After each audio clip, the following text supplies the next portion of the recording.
Dans la soirée du 4 décembre 2015, une trentaine de jeunes ont été arrêtés dans le quartier Mutakura, au nord de la ville de Bujumbura.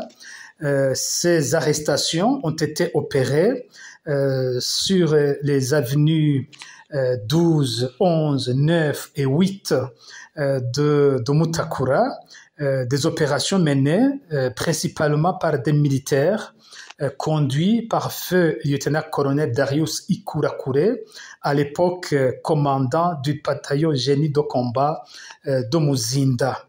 Il était également accompagné par certains policiers et des administratifs locaux. Ici, il s'agirait notamment du commissaire Félix Nyorugira, qui a déjà été cité dans plusieurs autres atrocités depuis 2015, du chef de zone de Cibitoke, de l'époque un certain Evode, d'un chef de quartier de Mutakura, qui se trouve encore là, un certain Adelin.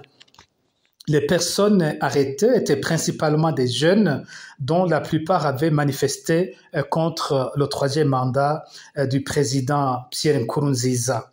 Certains jeunes se trouvaient dans un bar à la 9e avenue de Mutakura, un bar appelé chez Isaac, et des personnes également arrêtées sur les différentes avenues ont été ramenées devant ce bar avant d'être embarquées dans des véhicules de l'armée et de la police vers une destination jusqu'ici inconnue.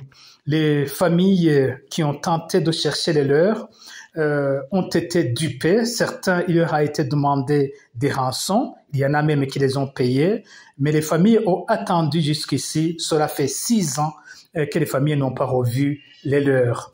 Malheureusement, les autorités burundaises sont restées silencieuses sur ces crimes extrêmement graves.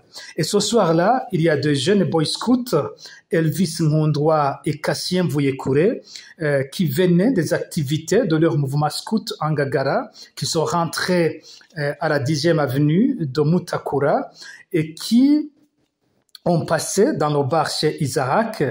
Ces deux jeunes ont été arrêtés avec la trentaine d'autres personnes arrêtées dans cette soirée. Et depuis ce jour-là, Elvis Ngondwa et Cassien Voyekure restent introuvables de la même façon que la trentaine d'autres victimes de cette disparition forcée. Encore une fois, nous demandons aux autorités burundaises de clarifier la situation de la trentaine de personnes arrêtées à Mutakura le 4 décembre 2015.